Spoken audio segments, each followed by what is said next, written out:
제가 먼저 읽겠습니다. 사울은 사무엘이 정한 기한대로 이랫 동안을 기다렸으나 사무엘이 길갈로 오지 아니하매 백성이 사울에게서 흩어지는지라.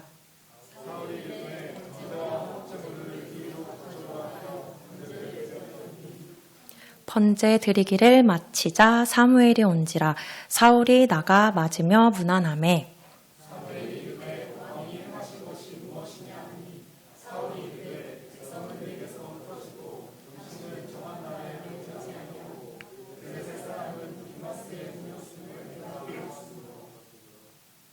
이에 내가 이르기를 블레셋 사람들이 나를 치러 길갈로 내려오겠거늘 내가 여호와께 은혜를 간구하지 못하였다 하고 부득이하여 번제를 드렸나이다 하니라.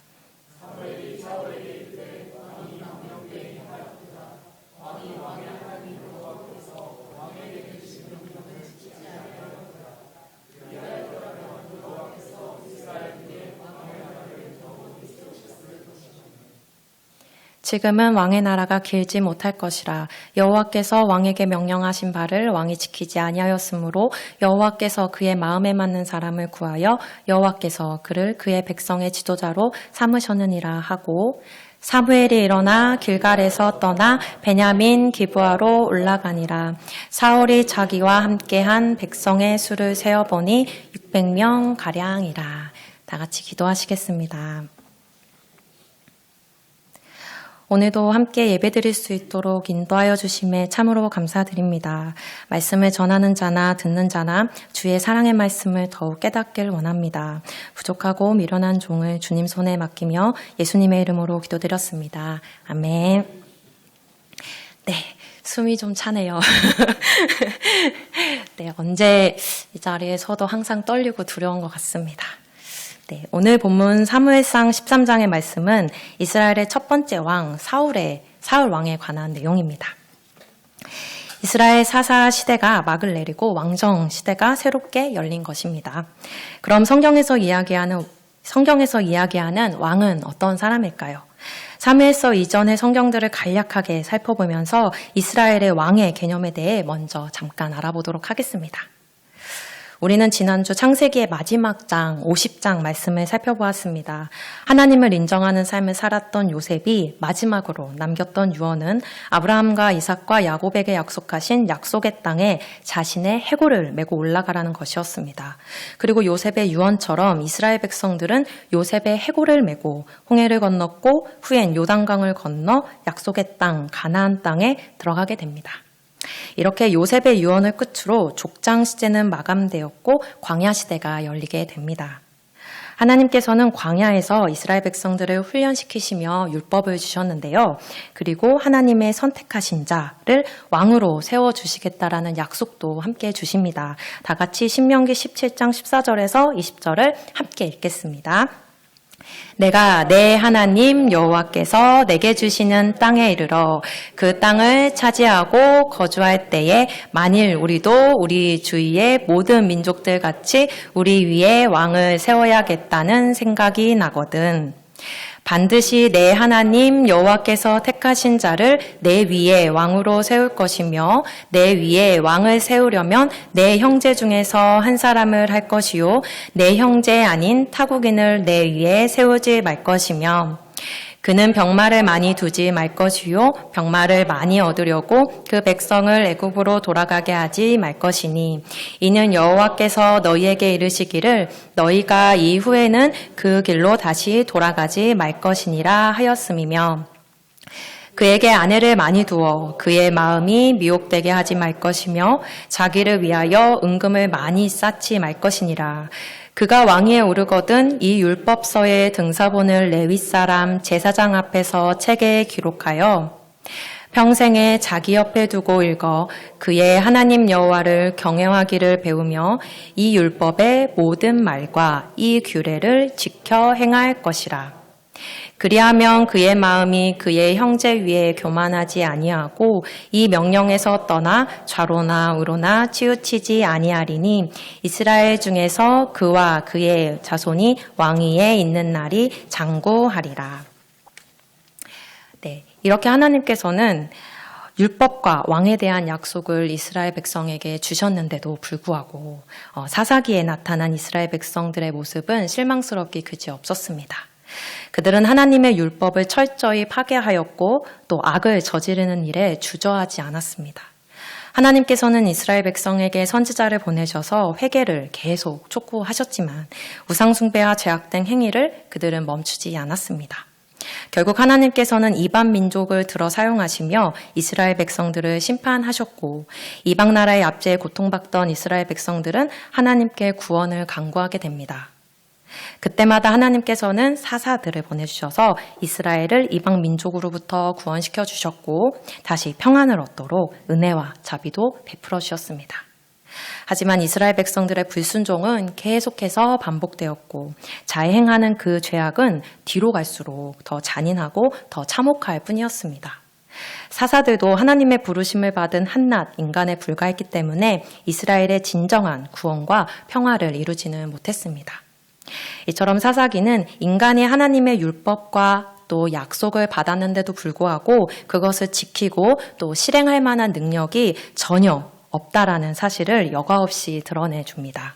그리고 사사기서 마지막 구절 21장 25절에서는 그때 이스라엘의 왕이 없으므로 사람이 각기 자기의 소견에 오른 대로 행하였더라 라고 말씀하시며 이스라엘에 이런 일이 벌어진 원인은 바로 이스라엘의 왕이 없었기 때문이라고 기록하고 있습니다. 여기서의 이스라엘 왕은 앞서 살펴보신 것과 같이 신명기에서 약속해 주신 하나님이 택하신 왕을 이야기하는 것입니다. 그리고 사사기에 이어서 어떤 성경이 나타나나요? 바로 룻기서입니다. 룻기서는 남편과 아들들을 모두 잃고 절망에 빠진 나오미와 그의 며느리 룻이 그 가문의 기업 물을 자 보아스로 말미암아 다시 생명과 기쁨을 회복하는 내용이 담겨 있습니다.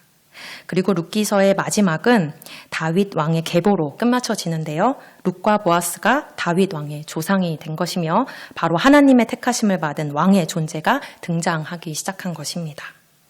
그럼 지금까지의 내용을 간략하게 요약해 보자면 하나님께서는 이스라엘 백성에게 율법과 그가 택하신 왕을 주시겠다라는 약속을 해주셨습니다. 하지만 이스라엘 백성에겐 그 율법을 지킬 만한 능력이 전무했으며 그들에게 하나님이 택하신 왕이 없으므로 자기의 소견에 오른 대로 죄악을 저질렀던 것입니다. 이런 이스라엘 백성에게 하나님께서는 약속대로 자신이 택하신 왕을 이스라엘 백성에게 보낼 준비를 마치셨습니다. 그럼 이와 같은 내용을 견지하시면서 오늘 본문 사무엘상 13장을 함께 보도록 하겠습니다. 앞서 계속 사무엘상을 저희가 묵상하고 살펴보는 걸 통해서 아시는 것처럼 이스라엘 백성이 하나님께 왕을 먼저 요구함으로써 이스라엘의 사사시대는 막을 내리고 왕정시대가 시작되었는데요. 앞서 신명기 17장 말씀에서 본 것처럼 이스라엘 백성들이 하나님께 왕을 구하는 것 자체에는 문제가 없습니다. 게다가 사무엘은 나이가 많아 늙었고 그의 아들들은 올바르게 백성을 다스리지 못하고 있었기 때문에 당시 왕에 대한 필요성이 더욱더 요구되는 상황이었습니다. 그런데 문제는 이스라엘 백성들이 요구한 왕은 하나님이 약속하신 왕이 아니라는 것입니다. 이스라엘의 왕은 이방 나라의 왕들과는 좀 다른 의미를 갖고 있는데요. 이스라엘의 진정한 왕은 바로 여호와 하나님 한 분이시므로 하나님이 세우신 인간 왕은 하나님의 대리자로서 하나님의 뜻에 따라 나라를 다스리는 자에 불과한 것입니다. 그런데 이스라엘 백성들은 왕에 대한 잘못된 이해와 더불어서 불손한 동기를 가지고 하나님이 택하신 왕을 주시기도 전에 먼저 왕을 요구한 것입니다. 이스라엘 백성들은 하나님의 통치를 대행하는 왕이 아니라 이방 나라들의 왕처럼 강한 군사력을 가지고 독립적인 판단을 하는 세속적인 왕을 원했습니다. 이것은 사무엘의 지도권을 거부한 것일 뿐만이 아니라 하나님의 통치를 거부한다라는 것에서 그 심각성이 있습니다. 그럼 이스라엘 백성들은 자신들이 원하는 심각성이 있는데요. 지금 이스라엘 백성들은 자신들이 원하는 왕을 세워서 하나님으로부터 자유로워지길 원한다라는 것을 왕을 구했다라는 것을 통해 알 수 있습니다. 백성들의 이런 요구를 듣고 사무엘 선지자는 다음과 같이 경고했습니다. 다 같이 사무엘상 8장 18절에서 22절을 함께 읽겠습니다. 그날에 너희는 너희가 택한 왕으로 말미암아 부르짖되 그날에 여호와께서 너희에게 응답하지 아니하시리라 하니 백성이 사무엘의 말 듣기를 거절하여 이르되 아니로소이다. 우리도 우리 왕이 있어야 하리니 우리도 다른 나라들 같이 되어 우리의 왕이 우리를 다스리며 우리 앞에 나가서 우리의 싸움을 싸워야 할 것이니이다 하는지라. 사무엘이 백성의 말을 다 듣고 여호와께 아뢰매 여호와께서 사무엘에게 이르시되 그들의 말을 들어 왕을 세우라 하리니 사무엘이 이스라엘 사람들에게 이르되 너희는 각기 성읍으로 돌아가라 하니라.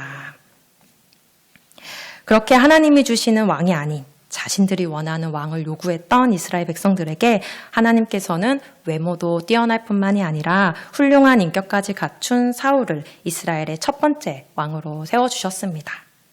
그런데 오늘 본문 13장에서 그가 왕위에서 폐위될 것이라는 사무엘의 예언을 듣게 되는데요. 과연 사울 왕에게 어떤 일이 있었던 것인지 제가 1절에서 4절을 읽도록 하겠습니다.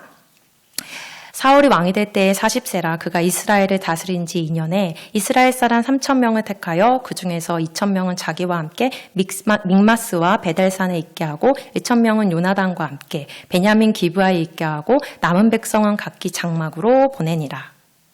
요나단이 게바에 있는 블레셋 사람의 수비대를 치매 블레셋 사람이 이를 들은지라 사울이 온 땅에 나팔을 불어 이르되 히브리 사람들은 들으라 하니 온 이스라엘이 사울이 블레셋 사람들의 수비대를 친 것과 이스라엘이 블레셋 사람들의 미움을 받게 되었다 함을 듣고 그 백성이 길갈로 모여 사울을 따르니라. 아멘. 사울이 왕이 된 지 2년쯤 되는 해에 사울은 이스라엘을 압제하던 블레셋에 대한 군사적 모험을 강행하게 됩니다. 암몬과의 전투에서 승리한 후에 상비군 3,000명을 세워서 2,000명은 자신이 믹스바와 베델산에 함께 주둔하게 만들고 1,000명은 아들 요나단이 기브아에 주둔하게 만들어서 요나단이 기브아와 가까이에 주둔하고 있었던 블레셋 수비대를 기습함으로써 블레셋과의 전쟁을 일으킨 것입니다. 이 소식을 블레셋 사람들도 듣게 되었고 이제 곧 블레셋이 이스라엘을 공격할 것은 자명한 사실이기에 사울 왕은 온 땅에 나팔을 불어 히브리 사람들을 소집합니다.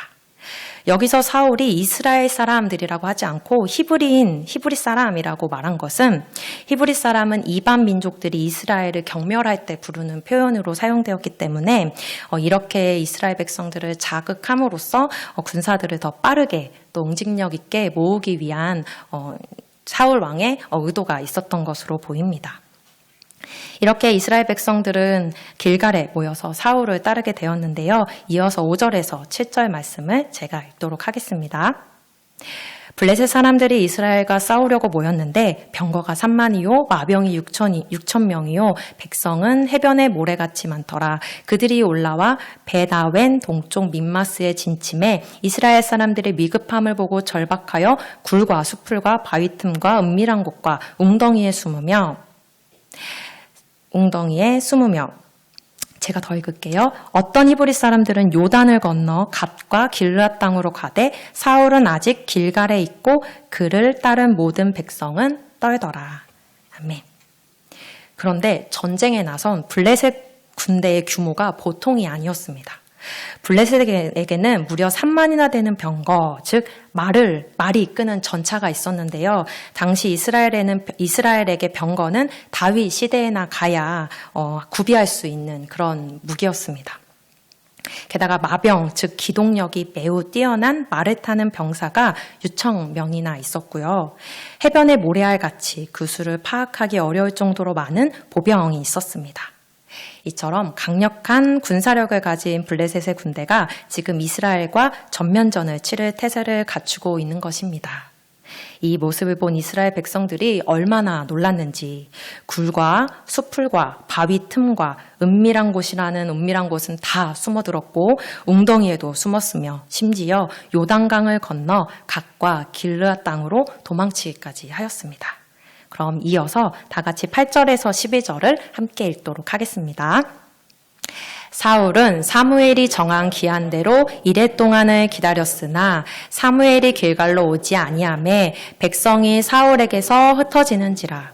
사울이 이르되 번제와 화목제물을 이리로 가져오라 하여 번제를 드렸더니 번제 드리기를 마치자 사무엘이 온지라. 사울이 나가 맞으며 문안하매 사무엘이 이르되 왕이 행하신 것이 무엇이냐 하니 사울이 이르되 백성은 내게서 흩어지고 당신은 정한 날 안에 오지 아니하고 블레셋 사람은 믹마스에 모였음을 내가 보았으므로 이에 내가 이르기를 블레셋 사람들이 나를 치러 길갈로 내려오겠거늘 내가 여호와께 은혜를 간구하지 못하였다 하고 부득이하여 번제를 드렸나이다 하니라.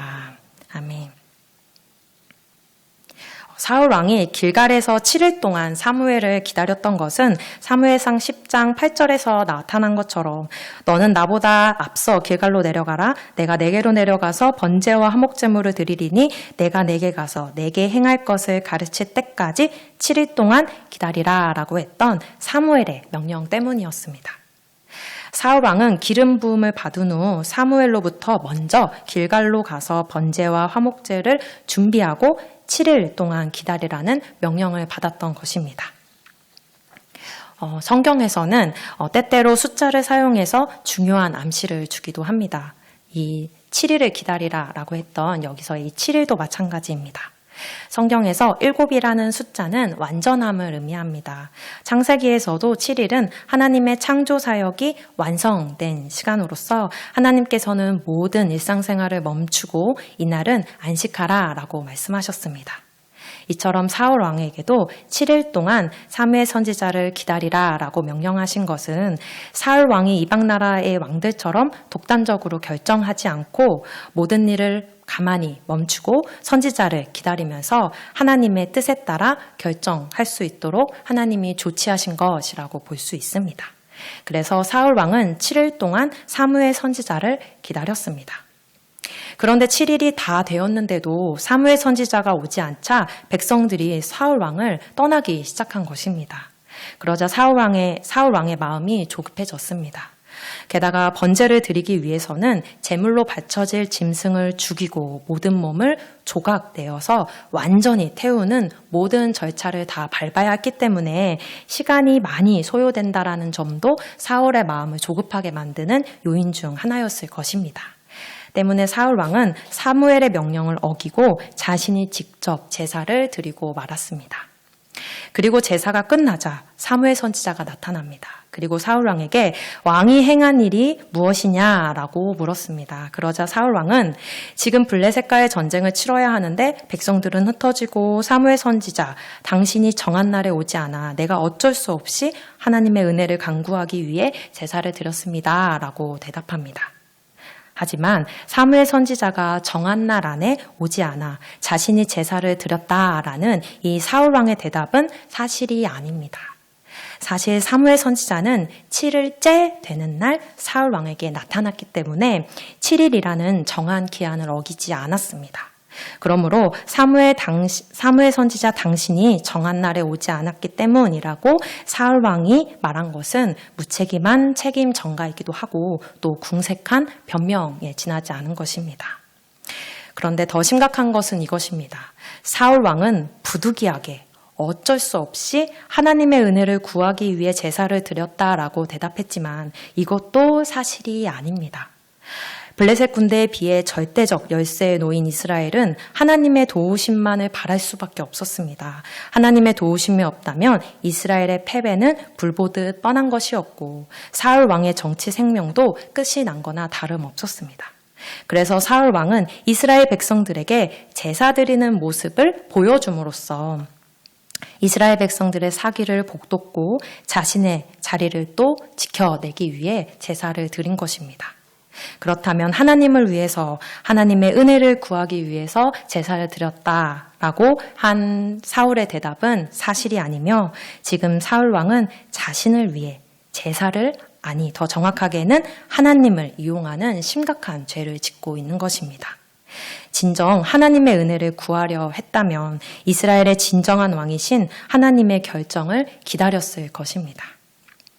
이런 사울 왕의 뻔뻔한 변명을 듣고 사무엘 선지자가 예언을 합니다. 다 같이 13절에서 15절을 함께 읽겠습니다. 사무엘이 사울에게 이르되 왕이 명령되이 행하였도다. 왕이 왕의 하나님 여호와께서 왕에게 내리신 명령을 지키지 아니하였도다. 그리하였더라면 여호와께서 이스라엘 위에 왕의 나라를 영원히 세우셨을 것이거늘. 지금은 왕의 나라가 길지 못할 것이라. 여호와께서 왕에게 명령하신 바를 왕이 지키지 아니하였으므로 여호와께서 그의 마음에 맞는 사람을 구하여 여호와께서 그를 그의 백성의 지도자로 삼으셨느니라 하고, 사무엘이 일어나 길갈에서 떠나 베냐민 기브아로 올라가니라. 사울이 자기와 함께한 백성의 수를 세어보니 600명 가량이라. 아멘. 사울 왕은 여호와의 은혜를 구하기 위해 제사를 드릴 수밖에 없었다라는 가증한 말을 내뱉으며 사무엘 선지자가 늦게 왔기 때문이라는 교묘한 핑계를 대고 있지만, 이것은 전능하신 하나님을 속일 수 없는 것이었습니다. 사울은 자신을 위해 제사를 수단으로 감히 하나님을 이용하려 든 것입니다. 그래서 하나님은 이런 사울 왕의 내면 깊이 뿌리박혀 있는 불신앙을 보신 것이고, 때문에 사무엘 선지자는 사울 왕에게 당신이 하나님 앞에 망령되이 행하였도다 라고 지책합니다. 그리고 사울이 왕의 자리에서 폐위될 것과 이번엔 하나님의 마음에 맞는 사람, 즉 하나님이 선택한 왕을 이스라엘의 두 번째 왕으로 세우실 것이다 라는 예언을 합니다. 결론적으로 이스라엘 백성들이 하나님을 버리고 자신들의 세속적 요구를 채워줄 왕으로 세운 사울은 실패하고 말았습니다. 그는 외적으로나 내적으로나 인간적인 관점으로 보았을 때에는 아주 훌륭한 사람이었습니다. 키도 크고 용모도 아름다우며 심지어 겸손하기까지 하여서 처음에는 하나님의 말씀에 순종하며 나라를 흥하게 만들었던 사람이기도 합니다. 하지만 위기의 순간엔 결국 하나님을 버리고 심지어 하나님을 이용하면서까지 자신의 자리를 지키는 망령된 일을 저지르고 말았습니다. 사실 사울 왕의 실패를 보고 우리는 무엇을 알 수 있을까요? 아무리 뛰어나고 또 선한 사람일지라도 그는 우리의 구원자가 될 수 없다는 것입니다. 이 세상 그 누구도 인간은 자신 스스로의 힘과 능력으로 하나님 앞에 나아갈 수 없는 것입니다. 왜냐하면 우리는 모두 선악과를 먹은 죄인이기 때문이죠. 사울은 선악과를 먹은 인간의 실상을 그대로 드러냈는데요. 사울은 7일을 기다리지 않고 제사를 드리는 자신만의 독단적인 결정으로 하나님의 자리에 앉으려 했습니다. 그것은 아담과 하와가 선악과를 따먹지 말라고 하신 그 명령을 어기고 자신 스스로 선과 악을 구분하며 하나님의 자리에 앉으려고 했던 것과 동일합니다. 또한 사울 왕은 죄를 저지르고 사무엘 선지자에게 책임을 전가하고 남을 탓하는 모습을 보여주었는데요. 이것도 아담은 화를, 하와는 뱀에게 그 책임을 묻고 핑계를 대며 남 탓했던 모습과 동일합니다. 오늘 우리도 말씀에 우리 스스로를 비춰보길 원합니다. 우리도 내가 중심이 되어서 내가 생각하기에 옳은 대로 하나님을 이용하면서 혹시 살아가고 있지 않은지 되돌아보고 싶습니다. 하나님을 위해서라고 입으로는 말하고 있지만 사실 나를 위하여 성경도 읽고 전도도 하고 봉사도 하고 심지어 예배를 드리는 것은 아닌지 되돌아봅니다. 멀리 볼 필요도 없습니다. 바로 사울 왕의 모습이 바로 제 모습입니다. 예배를 이용해서라도 하나님의 힘을 빌려서라도 나의 채워지지 않은 이 고통과 또는 필요를 채우려고 하는 망령된 행동을 하는 것이 바로 제 모습입니다. 또한 사사기에 나타난 이스라엘 백성의 모습처럼 하나님의 율법도 또 약속도 어느 것 하나도 지킬 수 없는 무능한 존재가 바로 제 모습입니다. 하지만 무능하고 죄악된 우리에게 하나님께서는 무엇을 준비해 주셨나요? 바로 하나님이 택하신 왕을 준비해 주셨습니다. 그리고 그 왕은 바로 하나님의 선택을 받은 다윗 왕의 계보로 오시는 예수 그리스도이십니다. 우리는 지금 코로나 팬데믹에서 엔데믹으로 돌아서면서 다시 예배의 회복을 기대하고 있습니다. 그럼 참된 예배는 무엇일까요? 바로 7일 동안 자신의 생각과 뜻을 내려놓고 왕의 명령을 기다리는 것입니다.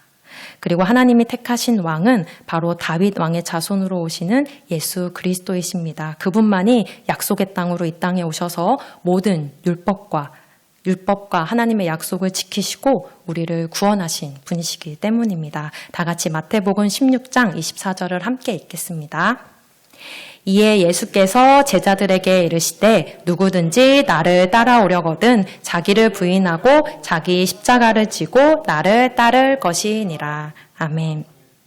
그러므로 오늘 우리가 금요 기도회에 모인 것은 하나님의 아주 크고 아주 축복된 은혜의 시간이라고 생각합니다. 나의 생각, 또 나의 욕망, 나의 결정을 모두 내려놓을 수 있는 7일의 시간이기 때문입니다. 완전수 7입니다. 자신을 완전히 부인하는 것입니다. 내 삶의 왕의 자리를 나에서 예수님으로 완전히 바꾸는 시간입니다. 지금 성령님께서 우리들에게 이 말씀으로 이 모든 것들을 가르치고 계십니다. 이 7일이 지나야만 하나님 앞에 나아갈 수 있습니다. 오늘 저와 우리 옥면동교회 성도님들이 자기를 완전히 부인하고 오직 그리스도의 십자가를 따르는 은혜가 있길 간절히 소원합니다. 다음에 기도문을 읽고 말씀을 마치겠습니다. 내 손의 수고가 주의 법의 요구를 채울 수 없고 쉼없는 나의 열심, 늘 흐르는 나의 눈물도 죄를 살 수 없도다. 주여 구원하소서. 주께만 구원이 있나이다.